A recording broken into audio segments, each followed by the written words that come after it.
好，刚才我们说呢，美伊第二轮谈判要登场之前呢，看到了川普他特别强调有2个非常核心的议题，第一个当然就是呢，核浓缩铀的问题，第二个就是荷姆兹海峡开放安全航行的问题。那他也下令呢，说美国海军因为这个礼拜听到他说，他下令对任何在荷姆兹海峡布设水雷的船只，就直接击沉，而且强调这个行动不得有任何迟疑。他特别发文指出呢，不论是船只规模大或小，只要涉及布雷行为，都会成为美军攻击的目标，而且强调美方在荷姆兹海峡水域是完全掌握局势。根据 CNN 的报道呢，美军的选项特别着重伊朗在荷姆兹海峡、阿拉伯湾，还有这个阿拉伯湾南部跟阿曼湾周边能力的动态打击，针对像是刚刚提到了小型快速攻击艇或者布雷舰，或是其他不对称资产的潜在攻击。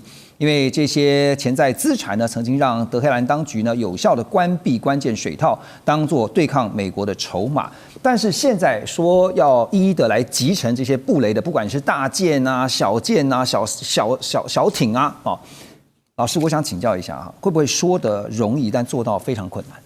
就军事科技上面来讲就是从直管通勤来看侦测。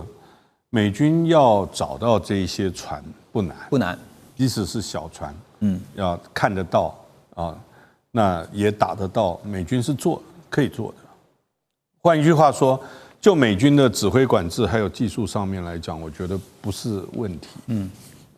可是另外一种说法就是，如果很多船同时在布雷，你也会有遗漏的。当然，我们不想要去把这个问题更复杂化。关键在你如果是打这些布雷的船，是不是可以打完？有没有震慑效用？你打了一轮以后，所有出去都被打掉的话，有没有办法说，是不是伊朗就说那我就不做了？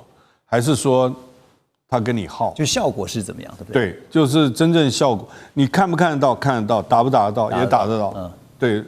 然后现在美国也不会用很贵的这个载台或者是武器去打那些便宜的船，那所以美国自己UA 就是无人打击系统，这个还有它的卫星，就是美国手段多样了，反正就是烧钱嘛。照刚刚那个我们的数据来讲，美国一天就是7.5亿美金。每一天高的一天10亿嘞，对啊，10亿，你这样丢嘛，就是1 billion。你大概因为当初打伊拉克也是1 billion 一天，那你说国家有多强，可以一天烧10亿美金，这样一路跟你烧，那就表示他真的很强。只是说美国也有很多回响的，就是说我海外用兵，等于是一直在耗损自己的真气嘛，那你被别人超赶。你当然会有压力。川普会这样强调，是因为他真的是被水雷问题困扰了，对不对？因为荷姆兹海峡没有打开的话，确实是一个问题。那水雷不是说那个军舰找不找得到水雷，是商船不敢走。没错，商船不敢走，运费增加。对川普来讲呢，是油价的问题，是民生物资的问题。对，因为这个问题最近这个华盛顿邮报就独家披露说呢，根据美国战争部国防部他们的评估啦，彻底清除伊朗在关键航道，就是荷姆兹海峡这边布设的水雷你知道时间多久吗？大概需要6个月。扫雷的工作呢，还得等到伊朗战争完全结束之后才能展开。那什么意思呢？就是意味着中东冲突的经济影响可能会持续到今年底，或者是更久。所以也看到了这个油价就受到了波动呢。美国国内油价恐怕真的很难在11月初，其中选举投票前回降到战前的水准。最近看到这2天的布兰特原油期货价格大概在105到106之间而且根据这个美国汽车协会22号所公布美国汽油平均价格大概是每加仑4.02美元。在开战前2月份则是2.98美元涨了快2倍了那另一方面呢，伊朗半官方媒体呢，就是塔斯尼姆通讯社率先报道，伊朗国会的副议长他表示，从荷姆兹海峡收取的第一笔过路费，现在已经正式的存入了伊朗央行的账户。言下之意呢，这样看来就是说，只要伊朗没有完全失去控制荷姆兹海峡的这个权利啊，继续收过路费的话，把美国持续拖在荷姆兹海峡这个议题变成一个无限轮回当中，那就很可能就会造成川普像刚刚提到那个蚊子舰队一样，就是一天到晚就是让你就是不得安宁、不得其扰。我简单的说，如果伊朗继续坚持我们要收这个过路费，那美国就会继续打仗，真的就这么简单。这是川普不能接受的一个情况，所以要看伊朗怎么决定了。那当然，川普是非常非常担心油价或民生物品的价格上升的情况，一定会影响到选情，所以他真的是很担心这个问题。但是如果伊朗没有在核武、远程导弹、霍尔木兹海峡等等这3个关键问题没有让步的话，那也会继续打仗。我认为川普已经决定了，他是把这个解决伊朗问题比选情还优先了。目前看起来是无解吗？你觉得荷姆兹海峡开放问题？因为刚刚特别提到2个前提，一个是浓缩铀的问题，那当然这是川普设的底线，这是他在谈判前当然先把所有底线先跟你讲，但也不见得是底线。可是荷姆兹海峡开放的问题，这个有一个不确定性的地方，那是什么呢？那是伊朗领袖有多愚蠢，很愚蠢啊！本来美国认为，只要你在核武跟远程导弹让步，我让你继续执政。民主问题、人权的问题，美国真的不干涉，川普真的不在乎。然后没想到伊朗领导者会继续做很愚蠢的动作，比如说攻打周边国家，那就让周边国家当然非常生气了。那另外关闭霍尔木兹海峡，这是一个很愚蠢的决定了。所以这个真的是很难预测，他们会我说伊朗领导者会继续做很愚蠢的决定了。可是这个愚蠢的决定，现在却让川普陷在一个泥淖当中，没有办法拔出来。所以川普也是越来越坚定了。那本来我们很多人认为川普会踏够，对不对？但是好像像我刚刚说的，他真的是决定这些战争目标，他不会放弃，只是要牺牲选情。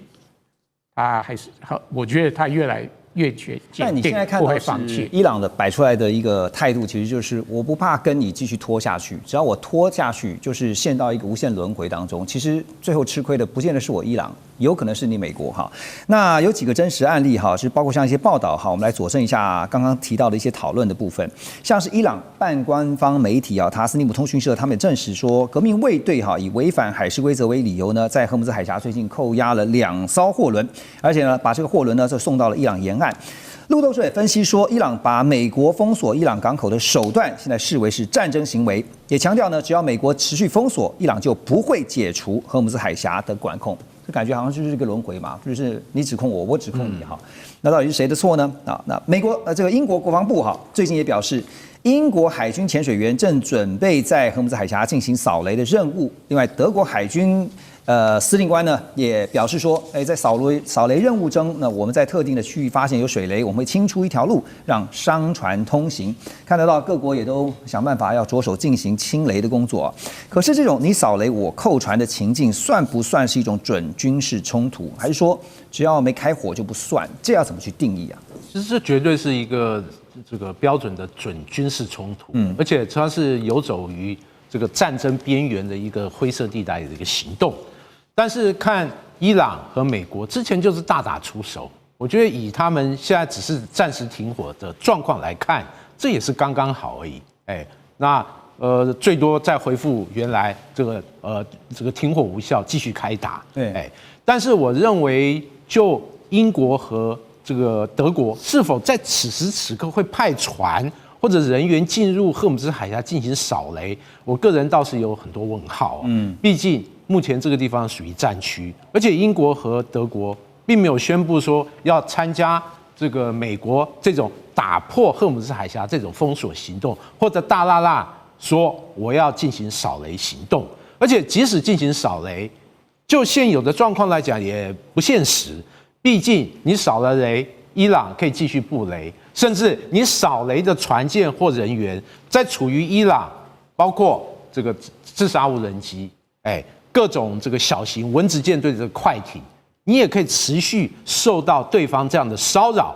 因此，此时此刻或者短时间内在战火这个没有完全停止的状况下进行扫雷，是高度风险的一个任务。对，而且就算扫了部分的航道，那目前处于战火状况，其实也没有意义，它还是容易被伊朗很容易的利用自己的火力投射，继续给予主角。